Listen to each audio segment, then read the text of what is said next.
warahmatullahi wabarakatuh. Sobat Azul rahimakumullah. Abu Nawas bisa bagi 5 telur ke 3 orang tanpa dipecah. Memang sosok ini memiliki kecerdasan yang luar biasa. Ia juga bisa menyelesaikan masalah-masalah yang rumit hingga selalu memberikan keputusan yang adil. Kemampuan Abu Nawas ini pun membuat penasaran Baginda Raja. Suatu hari, ia mengumpulkan semua menteri di istana dan menanyakan soal Abu Nawas. "Adakah di antara kalian yang paham dengan Abu Nawas?" tanya Raja mengawali pembicaraan. Mendengar pertanyaan Baginda Raja, seketika itu pula seluruh menteri yang hadir berdiri sambil menundukkan kepala pertanda bahwa mereka juga mendengar nama Abu Nawas. "Apakah kalian tahu di mana Abu Nawas tinggal?" tanya Raja lagi. Kemudian salah satu menteri pun maju dan mengungkapkan bahwa dirinya tahu di mana Abu Nawas tinggal. "Hamba tahu tempat tinggal Abu Nawas, wahai Paduka yang mulia," kata menteri tersebut.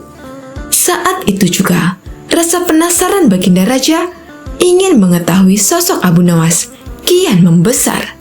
Dia kemudian memerintahkan pengawal mempersiapkan kuda menuju rumah Abu Nawas.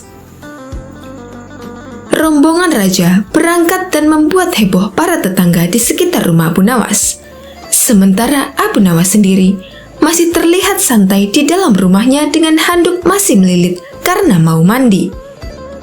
Tidak lama kemudian, pengawal kerajaan beserta Raja pun datang. Abu Nawas langsung melilitkan handuk di kepalanya layaknya sorban. Melihat penampilan Abu Nawas yang nyeleneh, membuat Raja tidak bisa menahan tawa. "Siapa kamu?" tanya Raja kepada Abu Nawas. Kemudian salah satu pengawal kerajaan berbisik kepada Baginda Raja bahwa orang itulah yang bernama Abu Nawas. Namun, Abu Nawas justru menjawab pertanyaan Baginda Raja dengan sangat nyeleneh. "Saya ini adalah Dewa Bumi, Paduka yang mulia." Mendapat jawaban itu, Raja tidak mau kalah cerdik. Kemudian meladeni dengan pertanyaan nyeleneh juga kepada Abu Nawas. "Jika kamu memang Dewa Bumi, tolong besarkan bentuk mata para pengawalku yang sipit ini," pinta Baginda Raja. Abu Nawas yang cerdik juga tidak mau kalah. Dia kemudian langsung memberi jawaban yang membuat Baginda Raja kagum. "Ampun Baginda Raja, untuk membesarkan bentuk mata prajurit Baginda, itu adalah tugas Dewa Langit. Saya ini Dewa Bumi dan hanya bertugas bagian pusar ke bawah, sedangkan bagian pusar ke atas itu tugas Dewa Langit," ucap Abu Nawas ngeles. Baginda Raja pun tertawa dengan jawaban itu dan mengundang Abu Nawas datang ke istananya. Begitu tiba di istana, Abu Nawas diajak masuk ke ruangan Baginda Raja yang di situ hanya ada mereka berdua.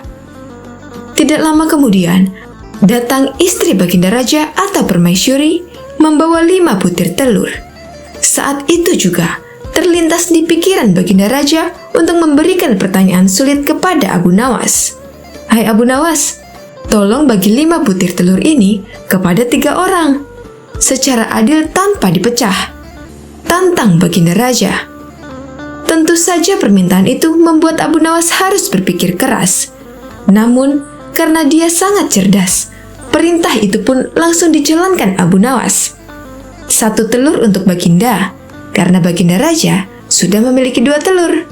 Kemudian 1 telur untuk hamba, karena hamba juga sudah punya 2 telur. Terakhir, untuk Permaisuri 3 telur, karena beliau sama sekali tidak punya telur. Sejenak Baginda Raja terdiam. Ia masih bingung dengan maksud Abu Nawas. Tidak lama kemudian, Baginda Raja menyadari maksud ucapan Abu Nawas. Dia pun langsung tertawa terbahak-bahak bersama sang Permaisuri. "Kau memang cerdas Abu Nawas. Ini ada hadiah untukmu karena telah berhasil membuat kami terhibur," ujar Baginda Raja. Sejak saat itu, Abu Nawas selalu diundang Baginda Raja untuk menemaninya, sekaligus memberikan pertanyaan sulit kepada Abu Nawas.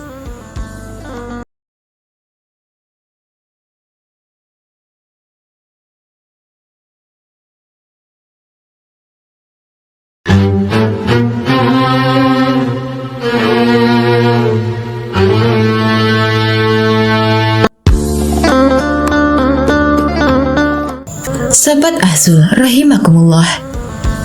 Kisah diawali dari seorang menteri istana yang mempunyai anak suka menabuh rebana. Mungkin hal ini sekilas terlihat wajar, tapi di balik kebiasaan itu membuat orang tuanya sangat terganggu. Bagaimana tidak? Mulai siang hingga malam, si anak terus menabuh rebana. Perilaku ini tentu saja membuat orang tuanya resah setiap malam. Ketika menjelang istirahat, si bocah masih saja menabuh rebana. Ia akan berhenti manakala sudah mulai mengantuk. Begitu juga saat siang hari, ketika suasana terik matahari yang panas, si anak menabuh rebana tanpa henti. Dikarenakan sudah tidak tahan dengan perilakunya, sang ayah yang seorang menteri coba menasihatinya, tapi si anak tidak peduli. Ini membuat ayahnya sangat emosi. Lalu rebana yang ada di tangan anaknya segera direbut dan dibuang. Melihat hal itu, anaknya langsung mengamuk. Ia berteriak semalaman sampai pagi, bahkan nekat akan terjun ke sumur. Untunglah beberapa pekerja rumah segera menghalau niat anak sang menteri. Atas kejadian ini, dengan sangat terpaksa Tuan Menteri mengembalikan rebana kepada anaknya. Si anak pun kembali ceria dan menabuh rebananya tanpa henti. Suatu ketika, salah satu pekerja menghadap Tuan Menteri. "Ampun Tuan Menteri, sepertinya anak Tuan diganggu makhluk halus, sebab perilaku dan kebiasaannya sangat tidak wajar. Kenapa Tuan tidak minta bantuan orang pintar saja?" kata si pelayan menyarankan. Atas saran si pelayan, maka dipanggillah seorang tabib untuk menyembuhkan kebiasaan aneh sang anak. Sang tabib menasihati kepada si anak bahwa jika terus menabuh rebana akan melubangi gendang telinganya. Namanya saja anak kecil, dia tidak menghiraukan nasihat tersebut. Dikarenakan usahanya tidak membuahkan hasil, esok harinya dipanggillah tabib kedua. Tapi tabib kedua mengatakan bahwa menabuh rebana adalah kegiatan suci dan harus dilakukan hanya pada acara-acara khusus. Usaha ini juga menemui kegagalan. Maka dipanggillah tabib ketiga. "Hamba perhatikan, anak Tuan memang susah dikendalikan. Lebih baik kalian mengalah saja sebagai orang tua," kata tabib ketiga. "Mengalah bagaimana maksudnya?" tanya Tuan Menteri. "Biarkan anak Tuan menabuh rebana sesuka hati, agar Tuan sekeluarga tidak terganggu. Tutup telinga dengan kapas," saran tabib ketiga. Namun saran tersebut ditolak mentah-mentah oleh keluarga Tuan Menteri. Hari berikutnya, Tuan Menteri memanggil tabib keempat. Sang tabib membawakan buku berisi cerita dongeng anak. Ia pun mendekati anak Tuan Menteri dan membacakan cerita yang ada di dalam buku tersebut. Awalnya si anak tertarik, tapi akhirnya memilih kembali menabuh rebana. Usaha tabib keempat pun dianggap gagal. Begitu juga dengan tabib kelima. Meskipun membacakan mantra, si anak tetap saja tidak menunjukkan perubahan. Hal ini membuat Tuan Menteri kewalahan menghadapi anak satu-satunya itu. Sampai akhirnya terlintas di benaknya untuk meminta bantuan Abu Nawas. Maka pergilah Tuan Menteri menemui Abu Nawas. Ia pun menceritakan permasalahan yang sedang dialaminya. Setelah mendengar keluhan Tuan Menteri, Abu Nawas kemudian bertanya, "Di rumah Tuan, apakah ada palu dan pahat?" Mendengar pertanyaan tersebut, Tuan Menteri menjadi heran. "Ada? Tapi apa hubungannya Abu Nawas?" kata Tuan Menteri balik bertanya. "Nanti Tuan juga akan tahu. Ayo, lebih baik kita segera ke rumah Tuan," ajak Abu Nawas. Singkat cerita, sampailah Abu Nawas di rumah Tuan Menteri. Di sana, Abu Nawas terus memperhatikan si anak yang tengah asyik menabuh rebana tanpa henti. Abu Nawas lantas berkata kepada Tuan Menteri, "Mana palu dan pahatnya?" Tuan Menteri pun segera memberikannya. Abu Nawas lalu mendekati si anak dengan membawa palu dan pahat. "Aku perhatikan kamu semangat sekali menabuh rebana," tanya Abu Nawas. "Iya, karena bunyinya keras dan merdu," Jawab si anak. Benarkah? Aku jadi penasaran, ingin tahu apa yang ada dalam rebana itu. Coba kamu congkel isinya. Balas Abu Nawas sambil memberikan palu dan pahat. Si anak yang juga penasaran menuruti apa yang dikatakan Abu Nawas. Dia langsung memahatnya dengan palu, sehingga membuat rebana tersebut pecah dan tidak bisa lagi digunakan. Si anak pun hanya bisa menyesali nasibnya. Ia mau menangis dan mengamuk, tapi tidak berani, karena yang merusak rebananya adalah dirinya sendiri. Hal ini membuat sang menteri sangat gembira, karena sang anak akhirnya tidak memainkan rebananya lagi. Ia pun memuji kecerdikan dari Abu Nawas.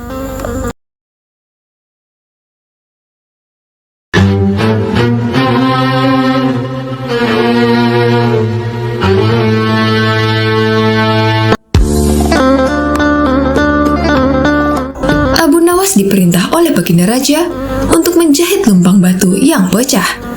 Tampaknya Raja masih saja mencari cara untuk mengalahkan sosok humoris dan cerdas tersebut. Setelah itu, Baginda Raja benar-benar ingin menghukum Abu Nawas karena memang akhir-akhir ini sering membuat malu dirinya, bahkan di hadapan rakyatnya sendiri. Siasat apa ya supaya Abu Nawas bisa tertipu? Pikir Baginda Raja dalam hatinya. Untuk beberapa lama, Baginda Raja masih belum menemukan caranya. Akhirnya, ia terpaksa meminta bantuan dari menteri-menterinya. Tapi dari sekian banyak usulan para menterinya, tidak ada satupun yang menurut Baginda Raja berbobot. Tipuan yang kalian usulkan sangat mudah dipecahkan. Jangankan Abu Nawas, aku sendiri bisa dengan mudah menebaknya, ujar Baginda Raja merasa tidak puas. Tiba-tiba, penasihat kerajaan berkata, "Ampun Paduka yang mulia, bukankah Paduka mempunyai batu lumpang yang sudah retak? Suruh saja Abu Nawas menjahitnya."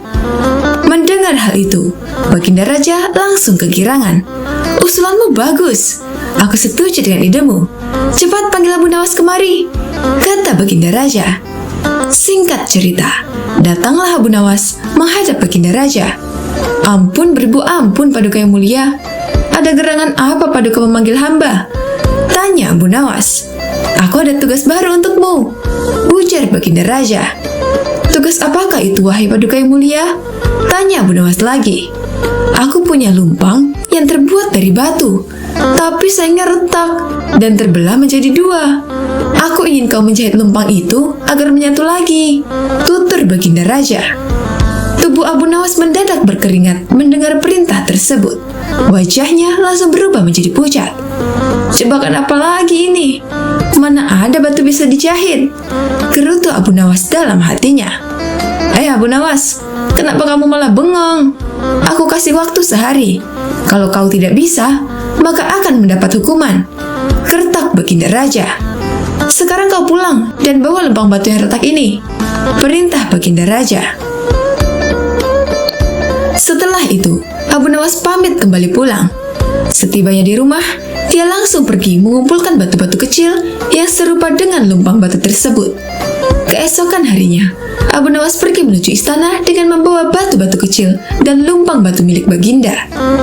Setelah sampai di istana, Baginda Raja langsung bertanya kepada Abu Nawas. "Hai Abu Nawas, apakah lumpang batunya sudah dijahit?" tanya Baginda Raja. "Ampun Paduka yang mulia, hamba sudah mengumpulkan batu-batu kecil yang sama persis jenisnya dengan lumpang batu milik Paduka. Dan hamba minta tolong kepada Paduka untuk memilihkan serat dari batu-batu kecil yang hamba kumpulkan. Setelah itu, hamba akan jahit batu lumpang milik Paduka," jawab Abu Nawas. "Apa-apaan kau ini? Siapa juga yang dapat membuat batu sekecil itu menjadi benang?" tanya Baginda Raja. "Ampun beribu ampun Paduka yang mulia, tapi lumpang batu mirip Paduka kan tidak bisa bila dijahit pakai benang biasa. Lumpang batu itu harus dijahit dengan benang yang terbuat dari batu juga," ujar Abu Nawas. Mendengar penjelasan Abu Nawas, Baginda Raja pun tak bisa berbuat apa-apa. "Kau memang cerdik Abu Nawas," ungkap Baginda Raja dalam hati. Dengan terpaksa Baginda Raja kembali membebaskan Abu Nawas. Sosok humoris itu pun lolos dari hukuman meskipun tidak bisa menyelesaikan tugas mustahil yang diberikan Baginda Raja.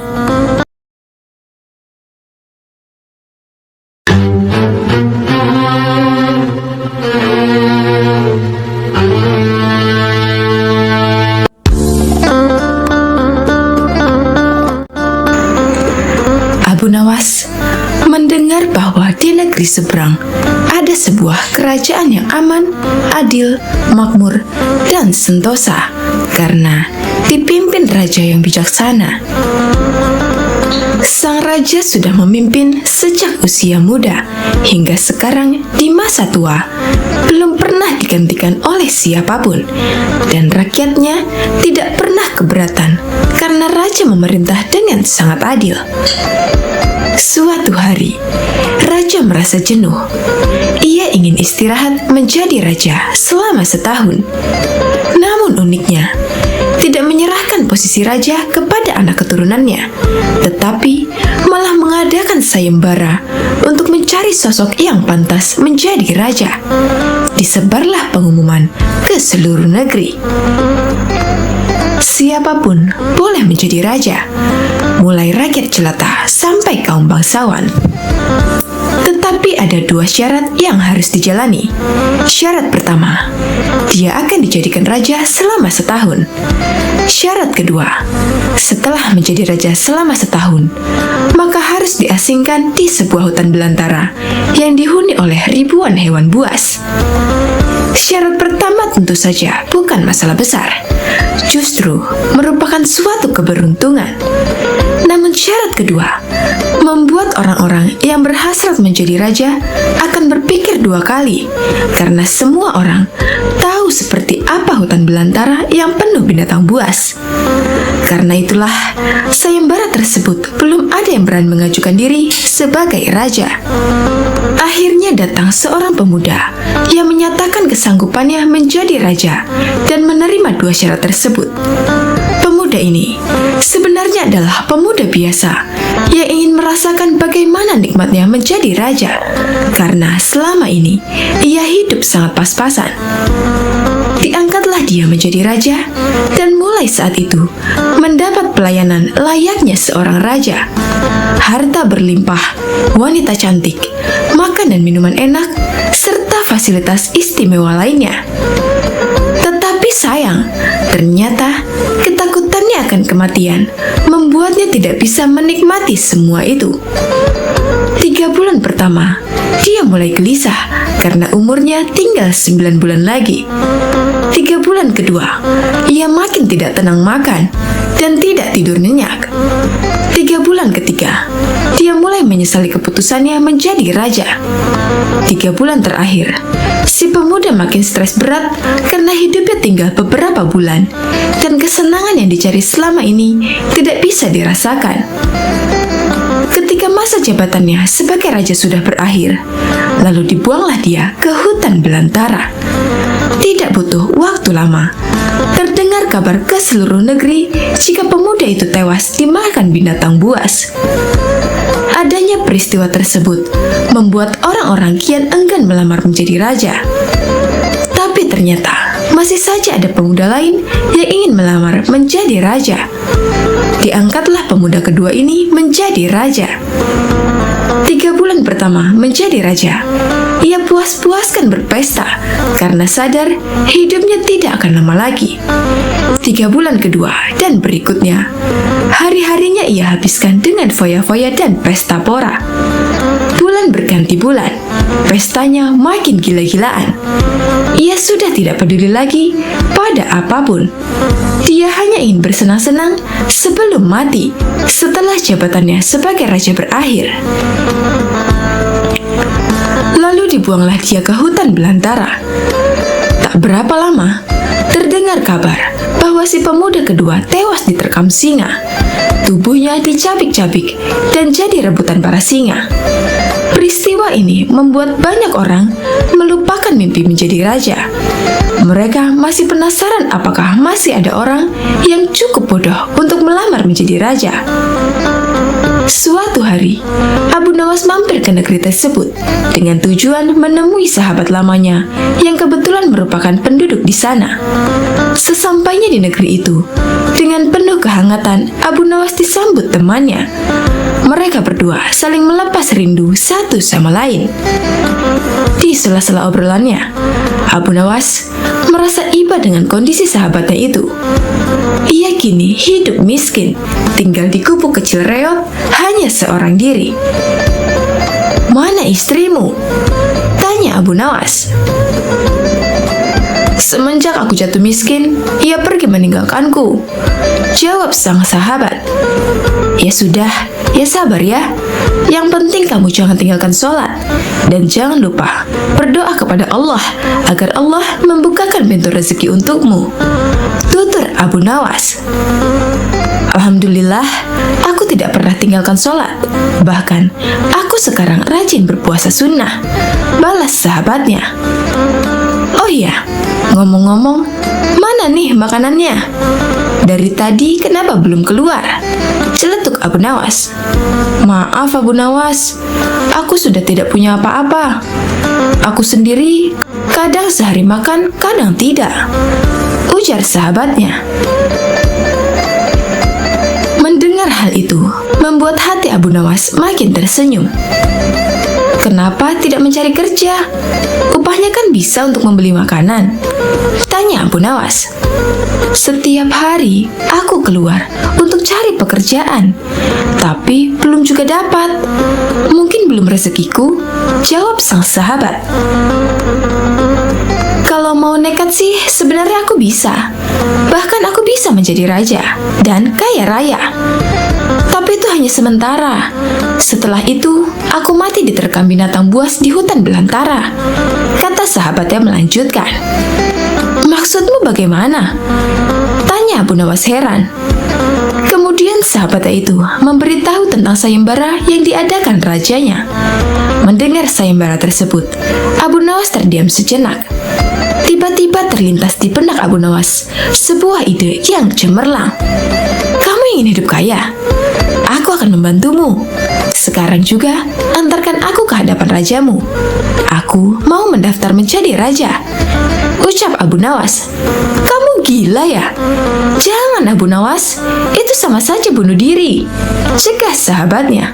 "Sudahlah, turuti saja perkataanku," timbal Abu Nawas. Maka diantarlah Abu Nawas ke istana untuk menemui sang raja. "Ada perlu apa kalian datang kemari?" tanya sang raja. "Maaf Tuan, hamba Abu Nawas dari negeri seberang, ingin mendaftar menjadi raja. Itu pun kalau Tuan Raja mengizinkan," ucap Abu Nawas. "Oh, tentu saja boleh. Siapapun dipersilahkan menjadi raja. Tapi ada 2 syarat yang harus dijalani," ujar sang raja. "Hamba siap Paduka yang mulia, tapi hamba minta satu permintaan. Izinkan sahabat hamba ini menjadi pengawal pribadi hamba," kata Abu Nawas sambil menunjuk sahabatnya yang berdiri di sampingnya. "Oh, silakan saja. Saat menjadi raja selama setahun, kau berhak atas segala sesuatunya, termasuk mengatur semua prajurit kerajaan beserta para menteri. Tapi ketika masamu menjadi raja berakhir, sahabatmu juga harus ikut kau dibuang ke hutan belantara," timbal sang raja. Sahabat Abu Nawas ini kaget dan sempat menolak dijadikan pengawal pribadinya. Namun akhirnya Abu Nawas berhasil membujuknya. Mendengar ada yang melamar menjadi raja lagi, membuat masyarakat begitu penasaran. Sebagian menertawakan kebodohan tersebut, sementara yang lain merasa iba dan kasihan. Abu Nawas akhirnya diangkat menjadi raja dan diberi segala kemewahan serta kemudahan fasilitas layaknya baginda raja. Ternyata berbeda dengan 2 pemuda sebelumnya. Abu Nawas tidak berpesta pora dan foya-foya, namun ia membuat beberapa tindakan selama menjadi raja. 3 bulan pertama, Abu Nawas memerintah ribuan prajurit untuk membabat habis hutan belantara dan memindahkan semua binatang buas ke tempat lainnya. Sebagai raja, tentu perintahnya harus dipatuhi. Setelah 3 bulan berlalu, hutan belantara tempat ia akan dibuang kini menjadi tanah kosong yang siap huni. 3 bulan kedua, Abu Nawas memerintahkan para arsitek membuat istana megah untuk dirinya, tentunya dengan uang kerajaan yang dikuasai. Abu Nawas bisa membangun apa saja, termasuk membangun istana di tanah yang dulunya adalah hutan belantara. Dalam jangka waktu 3 bulan, berdirilah istana megah dan kokoh.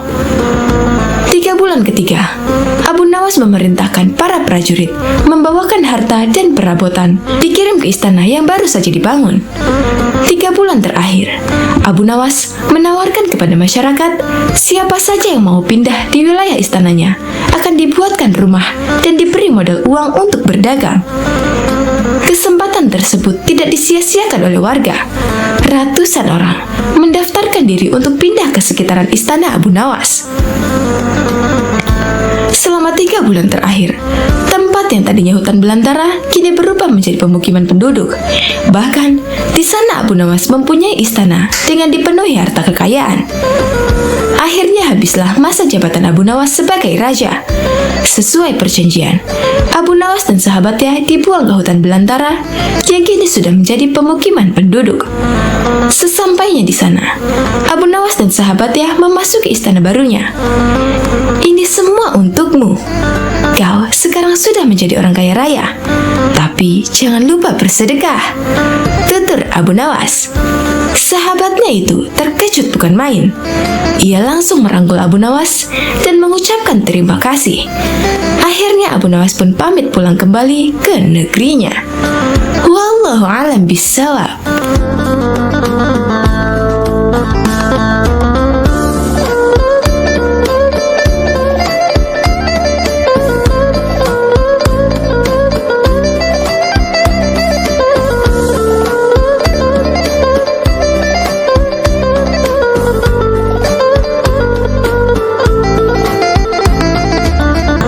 Sahabat Ahsul, rahimakumullah.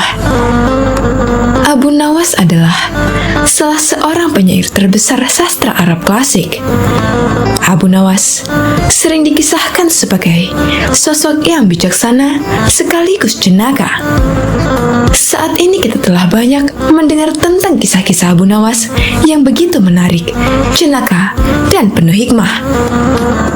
Tapi, ada satu kisah yang menarik, dan mungkin banyak dari teman-teman yang penasaran di mana Abu Nawas berhasil menjawab pertanyaan dari Raja Harun al-Rasyid tentang manakah yang lebih dahulu diciptakan antara telur dan ayam. Namun ada sebagian juga yang berpendapat bahwasannya kisah-kisah Abu Nawas yang ada sekarang adalah sebuah dongeng belaka. Jadi kebenarannya hanya Allah Subhanahu wa Ta'ala yang Maha mengetahui.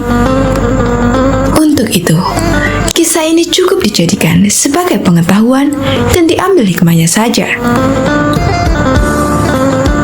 Pada suatu hari, Raja Harun al-Rasyid sedang merasa bahagia karena dia mendapati ayam betinanya telah bertelur. Melihat ayam yang bertelur, sang raja dapat ide untuk membuat sayembara kepada masyarakat.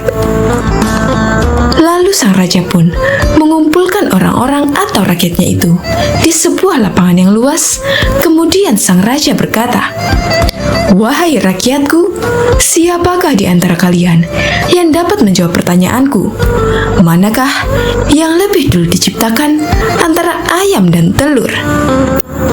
Barang siapa dari kalian yang berhasil menjawab pertanyaan dengan alasan yang logis, maka aku akan hadiahkan 1 peti penuh uang emas. Tapi apabila tidak mampu menjawabnya, maka dia harus menerima hukuman, yaitu di penjara." Ketika itu, memang orang-orang dalam kondisi keuangan yang susah. Makanya tidak sedikit dari mereka yang tertarik untuk ikut sayembara tersebut. Mereka begitu tertarik dengan hadiah yang dijanjikan. Tapi masalahnya, mereka juga tak cukup pintar untuk bisa menjawab pertanyaan tersebut dengan disertai alasan yang logis. Selain itu juga, mereka takut dimasukkan ke penjara apabila tak bisa menjawab pertanyaan dari sang raja. Akhirnya dari sekian banyak penduduk yang ada waktu itu, hanya 4 orang saja yang nekat mengikuti sayembara tersebut. Dan salah seorang di antaranya adalah Abu Nawas. aturan dari sayembara ini ada dua. Yang pertama, mereka harus menjawab dengan masuk akal. Kemudian yang kedua, peserta harus bisa menjawab sanggahan dari sang raja. Singkat cerita, pada suatu hari dimulailah sayembara perlombaan tersebut, dan keempat peserta telah siap di depan panggung. Ketika itu, banyak orang yang menyaksikan sayembara tersebut karena mereka pun sebenarnya penasaran, sekaligus ingin tahu mana yang lebih dahulu antara ayam atau telur. Orang-orang pun penasaran siapakah orang yang beruntung yang bisa mendapatkan emas 1 peti itu. Kemudian sang raja pun datang, lalu duduk di singgasananya di atas panggung tersebut. Mulailah ketika Raja Harun al-Rasyid memanggil peserta pertama untuk maju. Lalu sang raja bertanya, manakah yang lebih dulu ada, telur apa ayam? Kemudian peserta pertama ini menjawab, wahai raja, telurlah yang lebih dulu ada. Dan sang raja bertanya, kenapa telur yang pertama? Apa alasannya? Peserta ini menjawab, bila ayam yang lebih dulu ada, itu dirasa tidak mungkin, karena ayam berasal dari telur. Lalu sang raja bertanya lagi, kalau begitu, siapa yang mengerami telur tersebut? Mendengar pertanyaan dari raja ini, peserta pertama ini langsung pucat karena dia tidak tahu jawabannya apa. Karena peserta ini tidak mampu menjawab, raja pun memasukkan dia ke dalam penjara. Kemudian dipanggillah peserta yang kedua. Peserta kedua ini pun menjawab, wahai paduka raja, sebenarnya telur dan ayam tercipta dalam waktu yang bersamaan. Mungkin peserta kedua ini cari aman, biar dia tidak dimasukkan ke penjara seperti peserta pertama. Lalu sang raja pun bertanya, bagaimana bisa bersamaan? Peserta kedua pun menjelaskan, bila ayam lebih dulu, itu tentu tidak mungkin, karena ayam berasal dari telur. Dan bila telur lebih dulu, itu juga dirasa tidak mungkin, karena telur tidak bisa menetas tanpa dierami. Raja pun mengangguk-angguk, kemudian bertanya lagi, bukankah ayam betina bisa bertelur tanpa ayam jantan? Peserta kedua ini pun langsung kebingungan dan tak bisa menjawab sanggahan dari raja. Maka peserta kedua ini dijebloskan ke penjara. Dan tibalah giliran peserta yang ketiga. Dia berkata, wahai yang mulia, sebenarnya ayamlah yang diciptakan lebih dulu daripada telur. Kemudian sang raja berkata, jika itu pendapatmu, coba jelaskan kenapa bisa demikian. Peserta ketiga menjelaskan, menurut hamba, yang pertama diciptakan adalah ayam betina. Raja pun bertanya lagi, lalu bagaimana bisa ayam betina bisa beranak pinak seperti sekarang, sedangkan ayam jantan saja tidak ada pada awalnya? Dan peserta yang ketiga ini pun menjelaskan, ayam betina bisa bertelur tanpa ayam jantan. Kemudian telur itu dierami sendiri, lalu menetas, dan jadi anak ayam jantan. Dan anak ayam itu, ketika menjadi ayam jantan dewasa, maka dia mengawini induknya sendiri. Mendengar alasan peserta ketiga ini, sang raja pun kembali menanyakan sesuatu. Bagaimana bila ayam betina itu mati sebelum ayam jantan itu mengawininya? Peserta ketiga ini pun akhirnya tak bisa menjawab sanggahan sang raja dan dia pun dimasukkan ke penjara juga. Akhirnya, tinggal peserta yang terakhir, yaitu Abu Nawas. Dengan sangat yakin, Abu Nawas menjawab, wahai yang mulia, yang pasti adalah telur dulu baru kemudian ayam. Raja pun bertanya, coba jelaskan secara logis, bagaimana bisa telur yang lebih dahulu dibandingkan ayam? Dengan santai Abu Nawas berkata, karena ayam bisa mengenal telur, sedangkan telur tidak bisa mengenal ayam. Mendengar alasan dari Abu Nawas itu, raja sempat terdiam agak lama, dan ternyata sang raja kali ini tidak bisa menyangka alasan Abu Nawas. Penonton pun bersorak kegirangan, maka Abu Nawaslah yang berhak mendapatkan uang emas 1 peti itu. Ada juga beberapa pendapat yang mengatakan tentang jawaban Abu Nawas tadi, yang katanya telur dulu daripada ayam itu hanyalah sebagai satir saja, supaya Raja Harun al-Rasyid tidak bisa membantah lagi. Maka dari itu, Abu Nawas menempatkan dirinya di paling akhir, seperti kisah tersebut. Abu Nawas menjadi peserta keempat, dimaksudkan sebagai taktik supaya Abu Nawas bisa memperhatikan terlebih dahulu 3 peserta lainnya, sehingga dia bisa mendapat jawaban yang cerdas seperti kisah tersebut. Jadi, di kisah tadi, Abu Nawas berkata, telur yang lebih dahulu ada dibandingkan ayam. Namun, jika dilihat dari sisi lain, mengatakan bahwasannya ayamlah yang lebih dulu ada.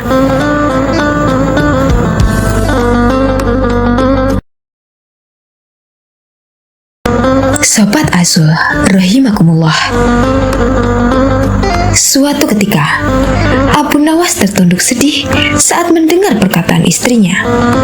Tadi pagi, atas perintah langsung dari raja, beberapa pengawal kerajaan membongkar dan menggali rumahnya dengan paksa.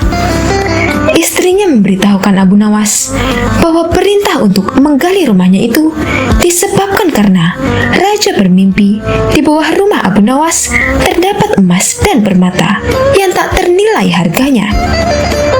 Tetapi setelah digali, ternyata emas dan permata itu tidak ditemukan. Yang membuat Abu Nawas kesal dan bersedih adalah raja tidak meminta maaf kepada Abu Nawas. Bahkan tidak ada ganti rugi atas kerusakan yang telah dibuat orang-orang kerajaan. Lama Abu Nawas berpikir, tapi belum juga ia menemukan cara untuk membalas perbuatan raja.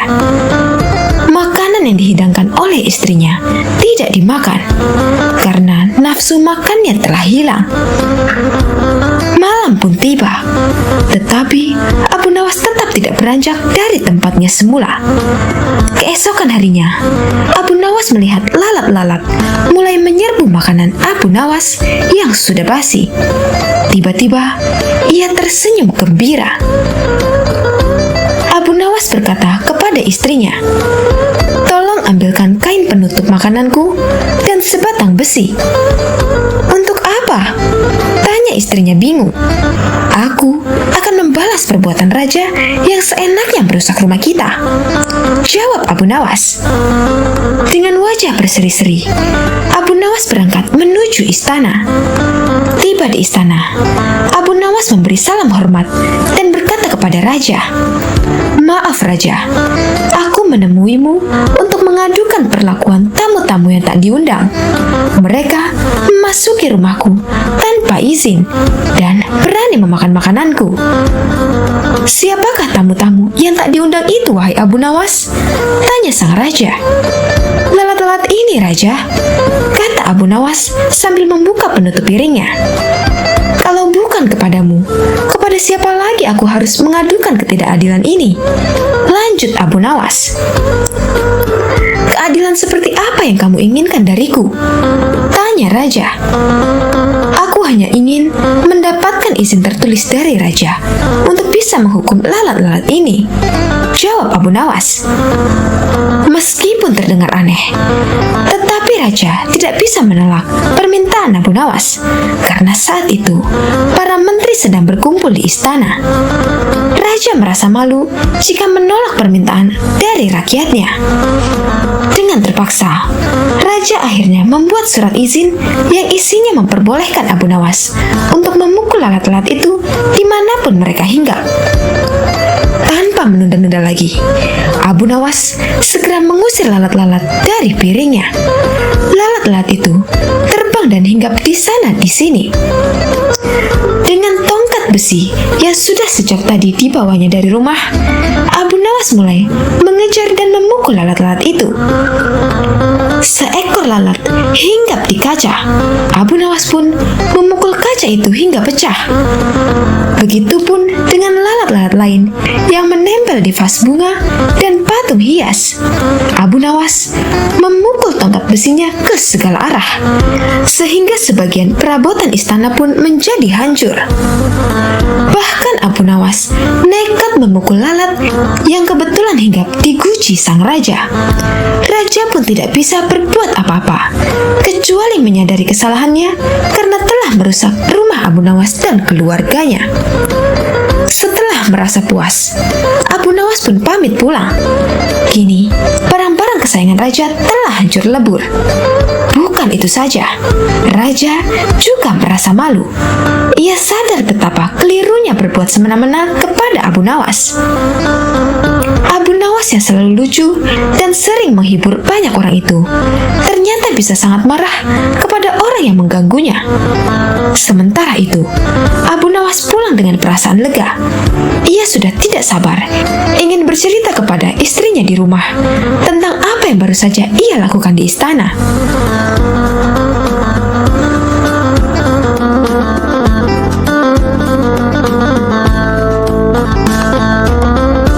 Sobat Azul rahimakumullah, Abu Nawas adalah seorang penyair Arab klasik dan terkenal. Meski populer dan kerap disapa dengan Abu Nawas, sebetulnya panggilan tersebut bukanlah nama aslinya. Mengutip dari buku Abu Nawas, Sufi dan penyair ulung yang jenaka, susunan Muhammad Ali Faqih, julukan Abu Nawas ia peroleh karena rambutnya yang ikal dan panjang sebahu. Nama lengkapnya ialah Abu Ali Al-Hasan bin Hani Al-Hakami. Abu Nawas lahir di Provinsi Ahwaz sekitar Khuzestan, barat daya Persia tahun 757 Masehi. Walau begitu, banyak perbedaan pendapat terkait tahun lahir Abu Nawas. Ketika beranjak dewasa, Abu Nawas membantu sang paman bekerja sebagai pembuat minyak wangi. Seusai bekerja, ia sering pergi ke masjid untuk belajar berbagai ilmu agama dan pengetahuan lainnya, seperti syair, fikih, dan ilmu hadis. Abu Nawas terkenal sebagai murid yang cerdik dan antusias dalam mempelajari berbagai ilmu pengetahuan. Suatu hari, Abu Nawas bertemu dengan Abu Usamah yang merupakan ahli sastra sekaligus pujangga terkenal. Ia sangat terkesima dengan kemampuan Abu Nawas membuat syair, hingga diajarkan berbagai ilmu mengenai syair. Dikenal sebagai sosok yang jenaka dan cerdas, banyak kisah menarik mengenai Abu Nawas. Salah satunya ketika ia bersikeras mencari neraka.